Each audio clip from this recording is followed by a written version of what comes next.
সলাতের মধ্যে যদি আমাদের রাকাত সংখ্যা নিয়ে সন্দেহ দেখা দেয়, অর্থাৎ আমি ঠিক কত রাকাত সালাত আদায় করেছি যদি মনে করতে না পারি, তাহলে সেক্ষেত্রে আমাদের করণীয় কি হবে? এ বিষয়ে সহিহ মুসলিম এবং সুনান আবু দাউদ সহ বিভিন্ন হাদিসের কিতাবে একটি হাদিস রাসূল আকরাম সাল্লাল্লাহু আলাইহি ওয়াসাল্লাম থেকে আমরা পাই, যে হাদিসের মাধ্যমে এই প্রশ্নের উত্তর খুঁজে পাওয়া যায়। সেখানে রাসূল আকরাম সাল্লাল্লাহু আলাইহি ওয়াসাল্লাম বলেছেন, ইযা শাক্কা আহাদুকুম ফি সালাতিহি ফালাম ইয়াদরি কাম সাল্লা সালাসান আম আরবাআ ফালইয়াতরাহিশ শাক ওয়ালইয়াবনি আলা মাস্তাইকান। যার অর্থ হলো, তোমাদের কেউ যদি সালাতের রাকাত সংখ্যা নিয়ে সন্দেহের মধ্যে পড়ে, তাহলে সে যেন ৩ এবং ৪ রাকাত নিয়ে সন্দেহ দেখা দিলে যেটা নিশ্চিত সেটার উপরে ভিত্তি করে সালাত আদায় করে, আর সন্দেহটাকে যেন ছুঁড়ে ফেলে দেয়।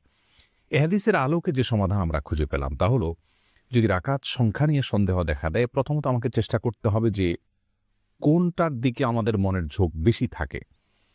৩ এবং ৪ নিয়ে যদি সন্দেহ হয়, তাহলে বেশিরভাগ যদি ৩ মনে হয়, তাহলে ৩ রাকাত ধরেই আমাকে সালাত শেষ করতে হবে।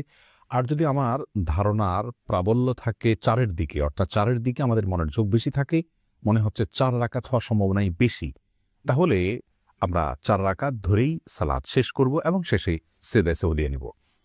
আর যদি কোনো একদিকে আমার মনের ঝোঁকের প্রাবল্য না থাকে, বরং আমি 50-50-র মধ্যে দাঁড়িয়ে থাকি, ঠিক মাঝামাঝি দাঁড়িয়ে থাকি, তৃতীয় না চতুর্থ রাকাত আমি ঠিক করতে না পারি, প্রথম বা দ্বিতীয় রাকাতের ক্ষেত্রে একই কথা প্রযোজ্য হবে যে প্রথম না দ্বিতীয় আমি যদি নিরূপণ করতে না পারি, তাহলে সেক্ষেত্রে একেবারে সমান সমান যদি হয়, তাহলে সেক্ষেত্রে স্বল্প সংখ্যকটা আমাকে ধরে নিতে হবে। কারণ রাসূল আকরাম সাল্লাল্লাহু আলাইহি ওয়াসাল্লাম নির্দেশনা হলো, যেটা নিশ্চিত সেটাকে যেন আমরা ধরে নিই। তাহলে ৩ আর ৪ নিয়ে সন্দেহ হলে ৩টা নিশ্চিত, মানে তৃতীয় রাকাত হয়েছে বা ৩ রাকাত হয়েছে এটা নিশ্চিত, তাহলে আমরা সেটাকে ধরে নিব। আর চতুর্থ রাকাত নিয়ে আমরা যদি কোনো সিদ্ধান্ত নিতে পারছি না, অতএব সেটা সন্দেহের মধ্যে পড়ে, সেটাকে আমরা বাদ দিব, অর্থাৎ চতুর্থ রাকাতকে আমরা নতুন করে পড়ব, আর তৃতীয় রাকাত যেটা নিশ্চিত সেটাকে আমরা ধরে নেব। তা এভাবে সালাত আদায় করব, এবং এক্ষেত্রেও সিজদা সাহু শেষে দিতে হবে। এক্ষেত্রে কেউ কেউ একটি ভুল করে থাকেন, তা হলো এরকম সন্দেহ দেখা দিলে সালাত ছেড়ে দেন, যেটি ভুল। কারণ হলো রাসূল আকরাম সাল্লাল্লাহু আলাইহি ওয়াসাল্লাম এরকম সন্দেহের ক্ষেত্রে আমাদের করণীয় নির্ধারণ করে দিয়েছেন, অর্থাৎ আমাকে একটা সিদ্ধান্তে উপনীত হয়ে সিজদা সাহু দিয়ে সালাত শেষ করতে হবে। সালাত ত্যাগ করা, ছেড়ে দেওয়া, এটা জায়েজ নয়।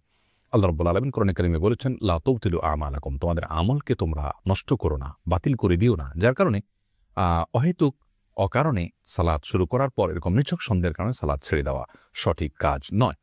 তবে এক্ষেত্রে অনেকে আছেন যারা অসুস্থতায় ভুগছেন, অর্থাৎ সন্দেহের রোগের তিনি ভুগছেন। এরকম যদি হয়, তাহলে সেক্ষেত্রে তিনি সবসময় নিয়মিত তার এরকম সন্দেহ হতে থাকে। এ ধরনের ক্ষেত্রে সন্দেহকে কোনো প্রকার পাত্তা না দিয়ে তিনি সালাত আদায় করার চেষ্টা করবেন। অনেক সময় দেখা যায় যে তিনি ৪ রাকাত পড়েছেন, সালাতের শেষে কেউ তাকে বলছেন আপনি 4 রাকাতই পড়েছেন, তারপরও তার সন্দেহ হচ্ছে। অর্থাৎ কেউ বাহির থেকে দেখেছেন, তার সালাতকে পরিপূর্ণ অবজার্ভ করেছেন, তার কথাকেও তিনি বিশ্বাস করতে পারছেন না। এটা অনেকটা অতি সন্দেহ প্রবণতার রোগ থেকে দেখা দেয়।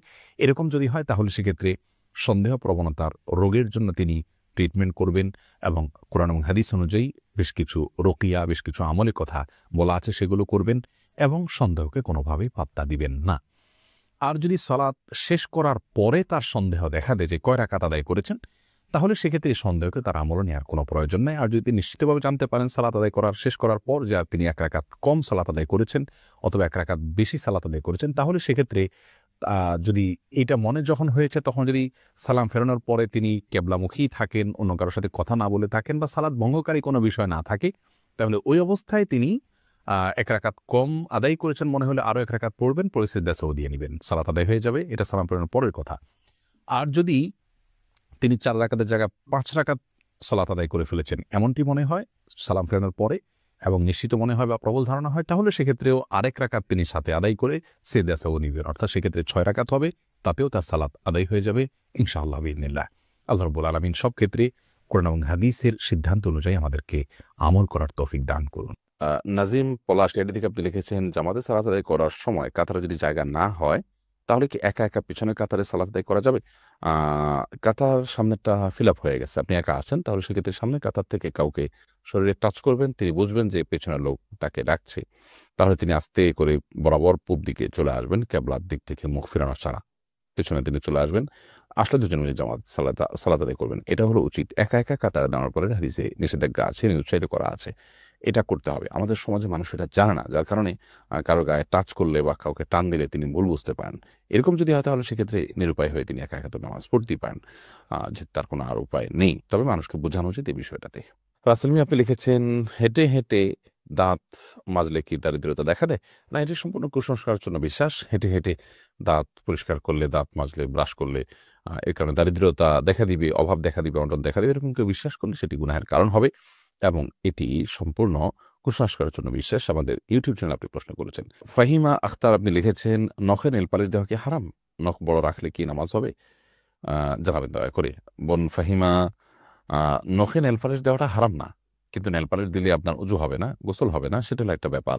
তো এই জন্য আপনি যদি এমন করেন যে নেল পালিশ মাসিকের সময় বা সন্তান প্রসব পরবর্তী সময় যে ব্লিডিং হয় সেই সময়টাতে যদি নেল পালিশ দেন তাহলে সেক্ষেত্রে নামাজ যেহেতু নেই অতএব দিতে পারেন। আর নখ বড় রাখা এটা সুন্নাহর খেলাফ, নামাজ তো হয়ে যাবে, কিন্তু নখ বড় রাখা এটা সমস্ত নবীদের যে কমন সুন্নাহ আছে, সুনানুল ফিতরা যেটাকে বলা হয়, সেটার উপর খেলাফ কাজ, যার কারণে এটি করা যাবে না। তবে নামাজ হয়ে যাবে যদি আপনি পানি এই নখের উপরে এবং নখের নিচে আপনার চামড়া মানে সামনের যে অংশ চামড়া পর্যন্ত আঙ্গুলের মাথা পর্যন্ত যদি আপনি পানি পৌঁছায় থাকেন। জাকিয়া খান নাসরিন আপনি লিখেছেন, ফু দিয়ে নাকি গরম খাবার খেতে নেই, আসলে কি সত্য?